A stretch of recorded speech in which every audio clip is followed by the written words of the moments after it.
सपने वही सच होते हैं जो कठिनाइयों से डरकर हम छोड़ नहीं देते। नमस्कार, आप देख रहे हैं सुदर्शन न्यूज। मैं हूं आपके साथ शिवम दत्त मेहता।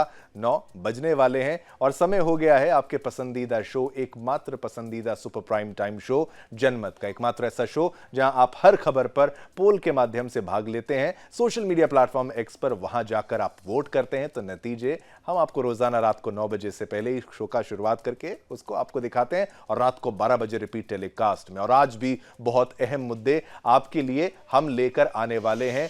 चलिए रुक करते हैं सीधा आज बिना आपका वक्त जाया किए पहली बड़ी खबर का। जी हां, उत्तर प्रदेश के मुख्यमंत्री यानी कि योगी आदित्यनाथ जी ने समाजवादी पार्टी और कांग्रेस पर तीखा प्रहार करते हुए उन्हें भारत को बदनाम करने का दोषी ठहराया है।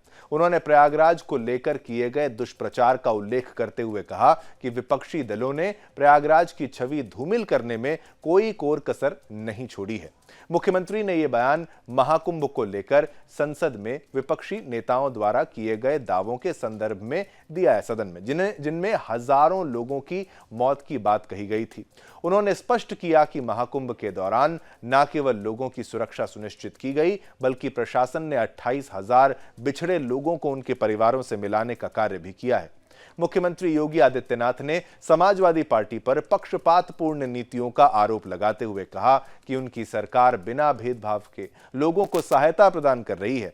मुख्यमंत्री विवेकाधीन कोष का जिक्र करते हुए उन्होंने कहा कि भाजपा सरकार में यह धनराशि नीतिगत तरीके से सभी जरूरतमंदों को दी जा रही है, जबकि समाजवादी पार्टी के शासनकाल में यह सहायता केवल पार्टी से जुड़े लोगों तक ही सीमित रहती थी। प्रदेश के चिकित्सा और स्वास्थ्य क्षेत्र में सरकार की उपलब्धियों को रेखांकित करते हुए उन्होंने बताया कि 2017 से पहले उत्तर प्रदेश में केवल 17 मेडिकल कॉलेज थे, जबकि वर्तमान सरकार हर जिले में मेडिकल कॉलेज स्थापित करने की दिशा में कार्यरत है। ये राज्य के स्वास्थ्य ढांचे में एक ऐतिहासिक सुधार है जो जनता के लिए दीर्घकालिक लाभकारी सिद्ध होगा। मुख्यमंत्री योगी आदित्यनाथ के इन बयानों से स्पष्ट है कि बीजेपी सरकार प्रदेश में पारदर्शिता और विकास के एजेंडे पर कार्य कर रही है। वहीं विपक्षी दलों पर उन्होंने विकास कार्यों को बाधित करने और नकारात्मक राजनीति करने का आरोप लगाया। ऐसे में यह देखना दिलचस्प होगा कि विपक्ष इस पर क्या प्रतिक्रिया देता है और आगामी चुनावी माहौल में यह बयानबाजी क्या नया मोड़ लेती है। इसी पर आपको प्रतिक्रियाएं भी सुनाते हैं उन्होंने क्या कुछ कहा है विस्तार से। कर सकते हैं क्योंकि आप लोगों ने तो प्रयागराज महाकुंभ को बदनाम करने के लिए कोई भी ऐसा दुष्प्रचार नहीं छोड़ा जो मैं किया हूं। किस तरीके के वक्तव्य दे रहे थे आपने देखा होगा। प्रयागराज के बारे में आप लोग ये दुष्प्रचार कर रहे थे, कितने लोग मर गए। आपका सोशल मीडिया हैंडल गोरखपुर और बस्ती मंडल का दे रहा था कि गोरखपुर बस्ती मंडल के 35 लोग मर गए। वे 35 के 35 लोग अपने घर पहुंचे। प्रयागराज के छोटी गुरु वो बेचारे ये लोग दुष्प्रचार करते रहे तो मर गए और पता लगा कि जिस दिन ब्रह्म भोज रखा था उसी दिन छोटे गुरु अपने घर पहुंचे तो लोगों ने कहा कहां थे। उन्होंने कहा कहां था, मैं तो कुंभ में घूम रहा था। 12 दिन तक घूमते रहे। कहा कुंभ में? उसने कहा भाई क्या कुंभ तो हम लोग आयोजक हैं, हम लोग इस आयोजन के हिस्सेदार हैं। जगह जगह भंडारे लगे हुए हैं, रोज भंडारा खाता था, किसी आश्रम में जाके सो जाता था और फिर सुबह स्नान करके फिर दिन भर घूमता था। मॉडर्न वाले भी सर आ गए क्या जिंदा? अरे बैठिए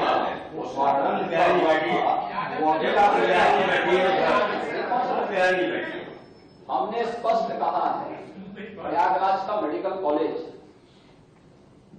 वो पूरे प्रयागराज जनपद का है। प्रयागराज में कुंभ क्षेत्र एक अस्थायी जनपद बनाया गया है और प्रयागराज जनपद अलग है।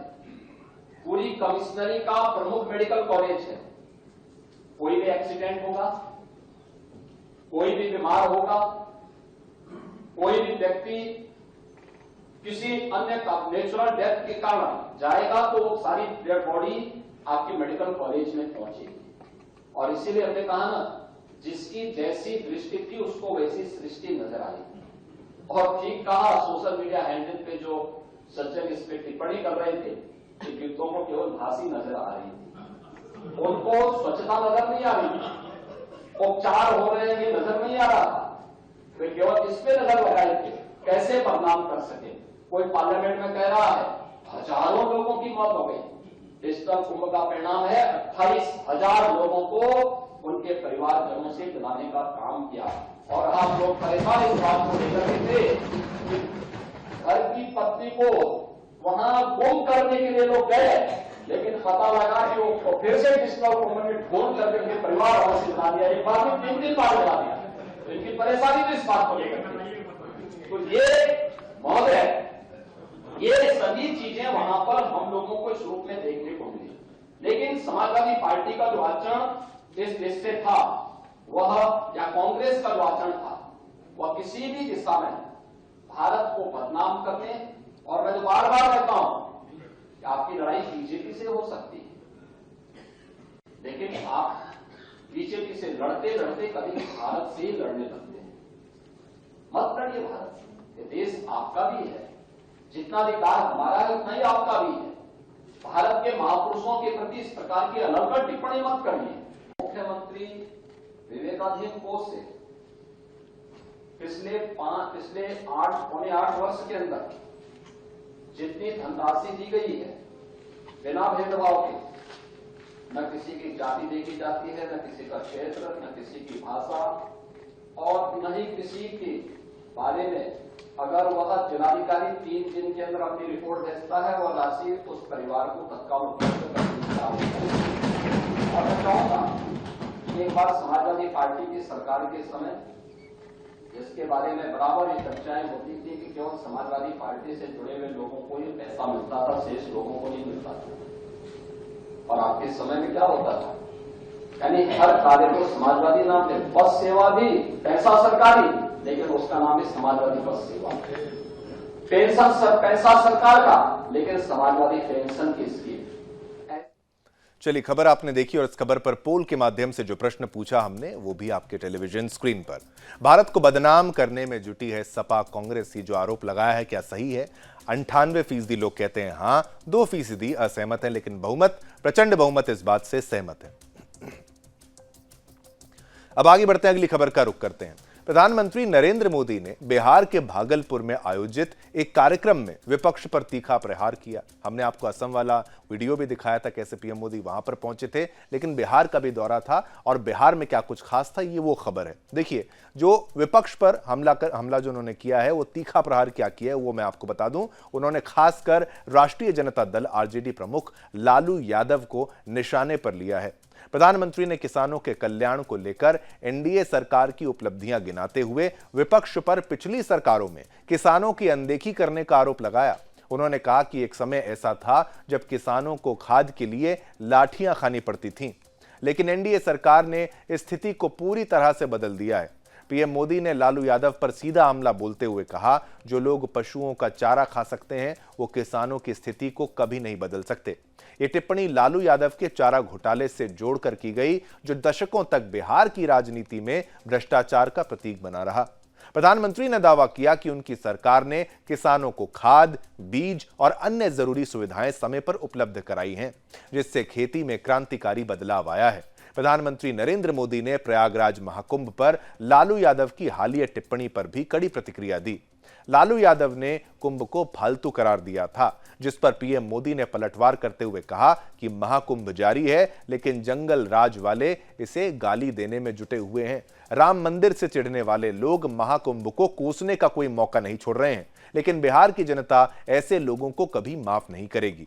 यह बयान साफ संकेत देता है कि बीजेपी लालू यादव को और उनके गठबंधन को हिंदू आस्था के विरोधी के रूप में दिखाने का की रणनीति पर काम कर रही है। महाकुंभ और राम मंदिर को लेकर विपक्ष की आलोचना को बिहार के चुनावी समीकरणों से जोड़ते हुए पीएम मोदी ने एनडीए सरकार को हिंदू परंपराओं और संस्कृति का संरक्षक बताया है।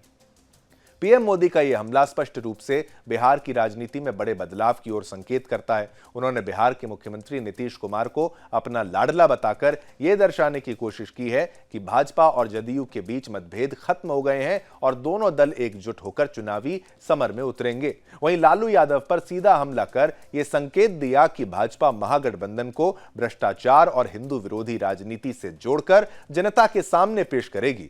प्रधानमंत्री नरेंद्र मोदी के इस आक्रामक रुख से यह साफ हो गया है कि आने वाले चुनावों में भाजपा पूरी मजबूती से मैदान में उतरेगी और विपक्ष पर भ्रष्टाचार व तुष्टीकरण की राजनीति के आरोप लगाकर जनता को साधने की कोशिश करेगी। अब यह देखना दिलचस्प होगा कि लालू यादव और उनकी पार्टी इस पर क्या जवाब देती है और बिहार की राजनीति में यह बयानबाजी किस दिशा में मोड़ ले सकती है। तो ये खबर भी हमने आपको बताई, विस्तार से प्रतिक्रियाएं भी आपको दिखाने का प्रयास करेंगे कि कैसे पीएम मोदी ने हमला बोला बिहार में।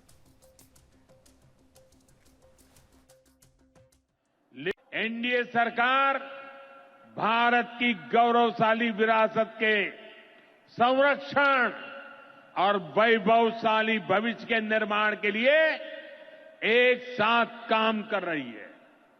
लेकिन ये जो जंगल राज वाले हैं, इनको हमारी धरोहर से, हमारी आस्था से नफरत है।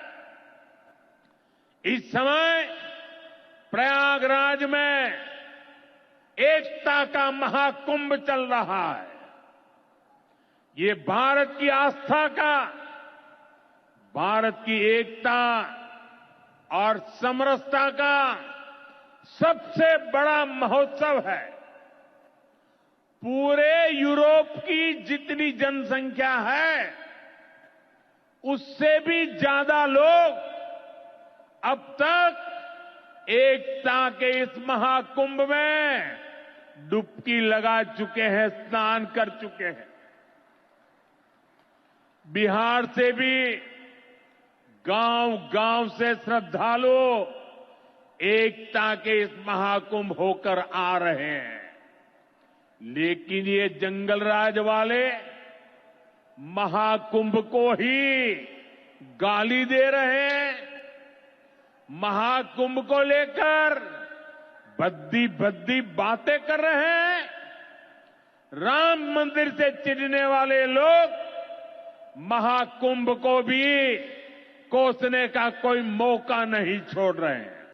बीते दशक में हमने किसानों की हर समस्या के समाधान के लिए पूरी शक्ति से काम किया है। किसान को खेती के लिए अच्छे बीज चाहिए, पर्याप्त और सस्ती खाद चाहिए, किसानों को सिंचाई की सुविधा चाहिए, पशुओं का बीमारी से बचाव चाहिए और आपदा के समय नुकसान से सुरक्षा चाहिए। पहले इन सभी पहलुओं को लेकर किसान संकट से घिरा रहता था। जो लोग पशुओं का चारा खा सकते हैं, वो इन स्थितियों को कभी भी नहीं बदल सकते। बात करेंगे बांग्लादेश की और वहां पर अब क्या घटित हो रहा है वो आपको बताऊंगा। अल्पसंख्यक हिंदुओं के लिए काल बन चुके बांग्लादेश में अब मोहम्मद यूनुस की उल्टी गिनती शुरू हो गई है, जिस पर सुदर्शन न्यूज ने बहुत पहले ही मुहर लगा दी थी। आपको हमने पहले भी बताया था कि बांग्लादेश में क्या कुछ हो रहा है। यही नहीं, हमने बांग्लादेश में जल्द शेख हसीना की वापसी की बात भी की थी। ऐसा लगता है कि शेख हसीना वहां पर वापसी कर लेंगी। वहीं अब बांग्लादेश की सेना ने कानून व्यवस्था के मामलों पर अंतरिम सरकार यानी इंटरिम गवर्नमेंट पर भरोसा न जताते हुए मोहम्मद यूनुस को तगड़ा झटका दे दिया है। क्या झटका दिया है वो मैं अब आपको बताने जा रहा हूं। बांग्लादेश के आर्मी चीफ जनरल वकार उज्जमा ने कहा है कि बांग्लादेश में कानून व्यवस्था बनाए रखने की जिम्मेदारी सेना की है, यानी आर्मी की जिम्मेदारी है कि वहां पर लॉ एंड ऑर्डर को वो स्थापित करे और सेना तब तक इस भूमिका में रहेगी जब तक बांग्लादेश को एक चुनी हुई सरकार नहीं मिल जाती।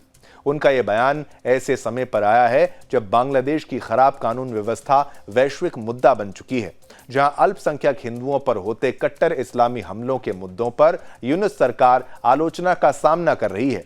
जिन अल्पसंख्यक हिंदुओं की चिंता जताते हुए भारतीय विदेश मंत्री एस जयशंकर ने हाल ही में बांग्लादेश को चेतावनी दी थी। उन्होंने कहा था कि अगर ढाका दिल्ली के साथ अच्छे रिश्ते बनाए रखना चाहता है तो उसे अपनी नीतियों में बदलाव लाना होगा। इसके साथ ही उन्होंने बांग्लादेश में अल्पसंख्यकों के अधिकारों और उनके साथ बर्ताव पर भी चिंता जाहिर की थी, जिसके बाद अब बांग्लादेश के आर्मी चीफ की ओर से ये एक बयान आया है। भारत के उस ऑपरेशन बांग्लादेश की ओर इशारा कर रहा है जिसका जिक्र हमने अमेरिकी राष्ट्रपति डोनाल्ड ट्रंप के उस बयान के बाद किया था, जहां ट्रंप ने मोदी को बांग्लादेश के मामले पर फ्री हैंड देने की बात कही थी, फ्री हैंड छोड़ने की बात कही थी। यही नहीं, बांग्लादेश में इन दिनों ऐसे ढेरों संकेत देखने को मिल रहे हैं जहां बांग्लादेश ही देखिए आने वाले दिनों में बदलती हुई वहां की हवा जो है वो दिखाई दे रही है। शेख हसीना के तमाम विरोध के बाद भी जिला वकील एसोसिएशन के चुनाव में अवामी लीग ने जीत हासिल की है। बांग्लादेश में अगला राष्ट्रीय आम चुनाव इस साल दिसंबर या अगले साल मार्च तक जो है वो हो सकते हैं, जिसको देखते हुए बांग्लादेश में आंदोलनकारी छात्र जल्द नई पार्टी बनाने की घोषणा करने वाले हैं। ऐसे माहौल में मोहम्मद यूनुस चौतरफा घिर चुके हैं। बांग्लादेश में बीते साल शेख हसीना के तख्ता पलट के समय से ही सेना की अहम भूमिका रही थी। वहीं अब आर्मी चीफ के बयान ने यूनुस के तख्ता पलट और शेख हसीना की वापसी की ओर स्पष्ट इशारा कर दिया है, जिसे यूनुस सरकार के खिलाफ एक अप्रत्यक्ष संदेश के रूप में देखा जा रहा है। ऐसे में बीते साल शेख हसीना के तख्ता पलट में अहम भूमिका में रहने वाली सेना क्या उनकी वापसी का कारण बनेगी, और बांग्लादेश में हसीना की वापसी के बाद आखिर यूनुस का क्या होने वाला है? ये एक बड़ा मुद्दा है जिसके बारे में सोचना चाहिए। चलिए, वक्त है एक छोटे से ब्रेक का। एक छोटा सा ब्रेक यहां पर लेंगे, लेकिन ब्रेक के उस पार क्या? ब्रेक के उस पार आपको बताएंगे सीएजी यानी कैग की रिपोर्ट में क्या कुछ खास था, और अब दिल्ली में जो बीजेपी की नई सरकार है वो कैसे हमलावर है आम आदमी पार्टी सरकार, जो पिछली सरकार थी उस पर, उनकी पार्टी पर, और कैसे पोल खोली जा रही है। छोटे से ब्रेक के बाद। दिल्ली सरकार को 2021-22 की आबकारी नीति से 2002.68 करोड़ रुपए के राजस्व का नुकसान हुआ है। इसकी वजह नीतिगत कमजोरी के साथ नियमों का उल्लंघन और खराब क्रियान्वयन रहा है। वहीं शराब लाइसेंस जारी करने की प्रक्रिया में भी नियमों को तोड़ा गया। इतना ही नहीं, तत्कालीन दिल्ली सरकार में उप मुख्यमंत्री और आबकारी मंत्री मनीष सिसोदिया ने नीति तैयार करने के लिए बनी विशेषज्ञ समिति की सिफारिशों को भी नजरअंदाज किया था। मंगलवार दिल्ली विधानसभा में पेश की नियंत्रक और महालेखा परीक्षक यानी सीएजी की रिपोर्ट में इसका खुलासा हुआ है। रिपोर्ट के मुताबिक जिन इलाकों में शराब की दुकानें खोलने की इजाजत नहीं थी, नॉन कन्फर्मिंग एरिया, वहां तत्कालीन सरकार ने लाइसेंस दे दिया। बाद में लैंड यूज में बदलाव ना होने से जब इन इलाकों में दुकान खोलने की अनुमति नहीं मिली तो कई लाइसेंस धारकों को दुकानें बंद करनी पड़ी। मामला अदालत में गया। अदालत ने 67 वार्डों में शराब दुकानों के लाइसेंस शुल्क को माफ करने का आदेश दिया। इससे सरकार को 941.53 करोड़ रुपए का घाटा हुआ है। वहीं सरेंडर कर दिए गए लाइसेंस का फिर से टेंडर ना करने से 890.15 करोड़ का घाटा हुआ है। कोरोना के नाम पर लाइसेंस फीस माफ करने के तत्कालीन सरकार के फैसले से 144 करोड़ रुपए का नुकसान सरकार को उठाना पड़ा। सुरक्षा जमा राशि भी सही तरीके से नहीं ली गई। इससे सरकारी राजस्व को 27 करोड़ रुपए का नुकसान हुआ। अब इस पर तमाम प्रतिक्रियाएं क्या आ रही हैं वो भी आप सुनिए, हमारी ये स्पेशल रिपोर्ट देखिए। शराब के विनियम और में आप पढ़ेंगे कैग रिपोर्ट में क्या कहा गया। उसमें बताया गया कि किस तरह से अरविंद केजरीवाल जी के मंत्रियों ने इस पॉलिसी को, जो कंप्लेंट आई थी उसको दरकिनार करते हुए इस पॉलिसी को बनाने का काम किया।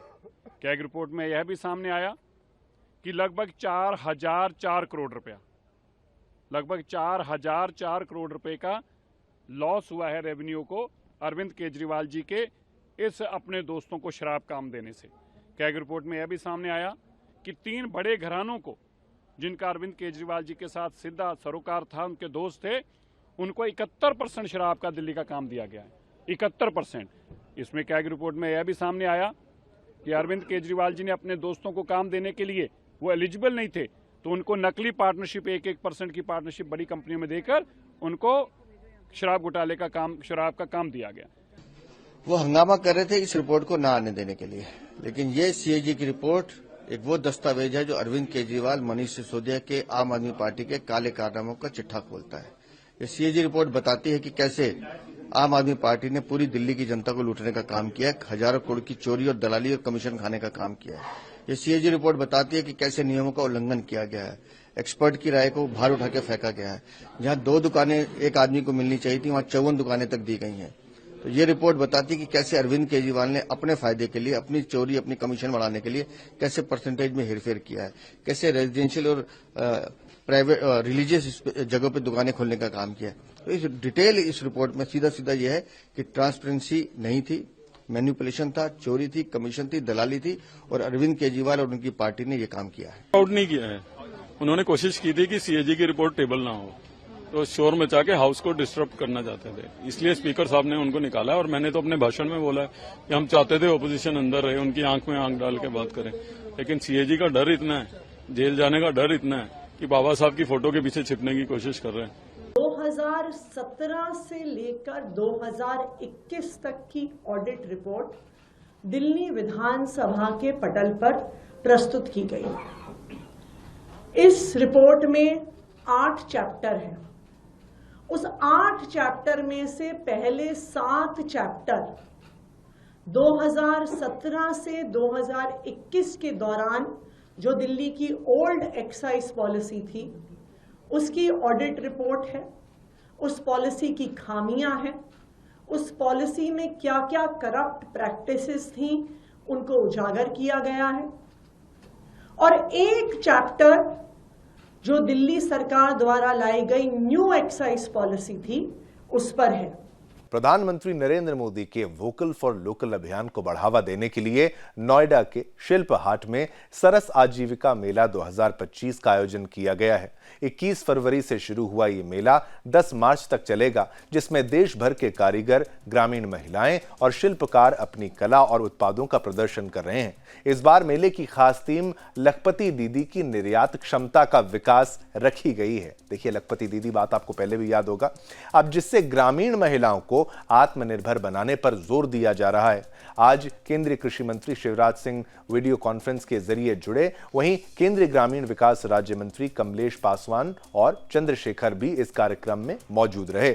हमारे दिल्ली ब्यूरो चीफ सौरभ तिवारी ने इस मुद्दे पर केंद्रीय ग्रामीण विकास राज्य मंत्री कमलेश पासवान जी से खास बातचीत की है। उन्होंने बताया कि कैसे प्रधानमंत्री मोदी की पहल से वोकल फॉर लोकल को नई दिशा मिल रही है। आइए सीधा रुख करते हैं इस खास रिपोर्ट का। सरस मेले में कार्यक्रम में भाग लेने पहुंचे केंद्रीय ग्रामीण विकास राज्य मंत्री कमलेश पासवान जी। कमलेश पासवान जी, क्या मैसेज देंगे आप लोग ग्रामीण भारत के लोगों को? देखिए, सरस मेला एक ऐसा आयोजन है ग्रामीण विकास मंत्रालय की तरफ से कि पूरे देश में जो हमारे एसएचजी महिलाएं हैं, जो लखपति दीदियां हैं, जो ऑर्गेनिक चीज़ें अपने वहाँ से बनाकर, हैंडमेड बनाकर, आज जो मेले में हम लोगों ने देखा, वो एक बहुत बड़ा प्लेटफॉर्म हमारी सरकार आम गरीब को देने का काम कर रही है। और आज जो सरस मेला ये लगा हुआ, पूरे देश से करीब 25 स्टेट से लोग आए हुए हैं। और मैं ये कह सकता हूँ कि ये मेले में लोग आएँ, आह्वान करूँगा कि पूरे देश से लोग मेले में आएँ। होली आ रहा है, होली की खरीदारी करें, शुद्ध सामान खरीदें और अपने घरों में उसका इस्तेमाल करें। मैं एक बार पुनः आदरणीय प्रधानमंत्री जी मोदी जी को धन्यवाद देना चाहता हूँ कि जिस तरह वो महिलाओं को स्वावलंबी, उनके सशक्तिकरण के लिए, जिस तरह महिलाओं के लिए तमाम ऐसी योजनाओं को लॉन्च किया है जिससे उनका भविष्य सुधर रहा है, तो मैं आदरणीय मोदी जी को भी धन्यवाद देता हूं। और इस सरस मेला के आयोजन के पीछे जितने भी हमारे अधिकारीगण हैं, उन सबके प्रति आभार प्रकट करता हूं। धन्यवाद। तो ये थे हमारे साथ कमलेश पासवान, जो कि ग्रामीण विकास राज्य मंत्री हैं और सरस मेले में भाग लेने के लिए नोएडा आए थे। कैमरामैन दीपक के साथ सौरभ तिवारी, सुदर्शन न्यूज।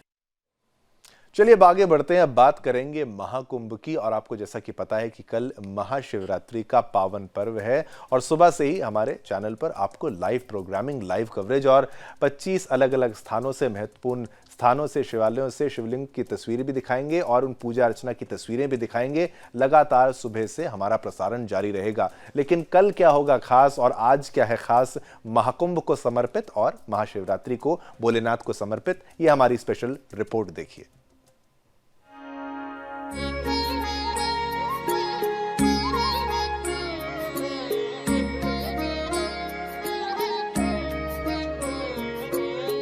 गंगा की पावन धारा, श्रद्धा से गूंजते मंत्र और आस्था की अटूट लहर। महाशिवरात्रि के पावन पर्व पर महाकुंभ में एक बार फिर ऐतिहासिक होने जा रहा है। महाशिवरात्रि के दिन संगम में डुबकी लगाने की परंपरा युगों से चली आ रही है। मान्यता है कि इस दिन पवित्र स्नान से मोक्ष की प्राप्ति होती है और भगवान शिव का विशेष आशीर्वाद भी मिलता है। इस बार अनुमान लगाया जा रहा है कि लाखों ही नहीं बल्कि करोड़ों श्रद्धालु कुंभ क्षेत्र में उमड़ सकते हैं। भीड़ के इस महासंगम को देखते हुए प्रशासन और सरकार ने अभूतपूर्व इंतजाम किए हैं। जिस तरह मौनी अमावस्या पर संगम नगरी प्रयागराज में भक्तों का जन सैलाब उमड़ा था, उसी तरह महाशिवरात्रि पर नया रिकॉर्ड बनने की पूरी संभावना है और इस विराट आयोजन को लेकर योगी सरकार पूरी मुस्तैदी से मैदान में उतर चुकी है। महाशिवरात्रि के लिए सीएम योगी आदित्यनाथ खुद तैयारियों की कमान संभाल चुके हैं।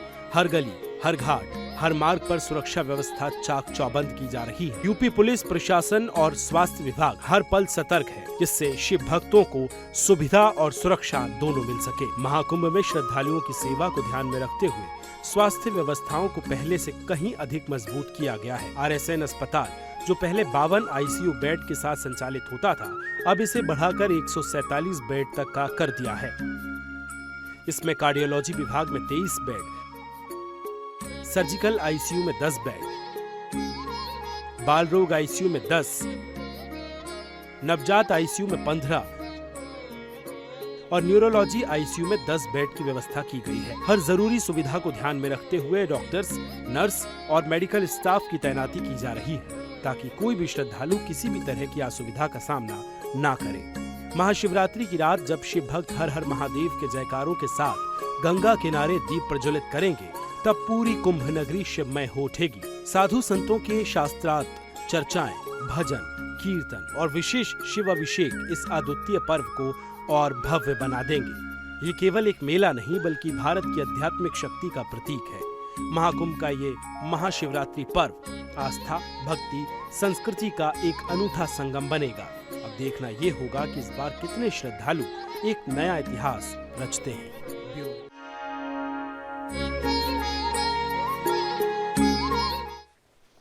चलिए इसी के साथ आज्ञा दीजिए। समय इतनी अनुमति देता आपके साथ संवाद करने की। कल फिर आएंगे, नए मुद्दे आपके लिए जनमत में लेकर आएंगे। कल तक के लिए मेरी तरफ से और मेरी पूरी एडिटोरियल और प्रोडक्शन टीम की तरफ से आप सभी को जय हिंद, जय भारत, जय हिंदुस्तान।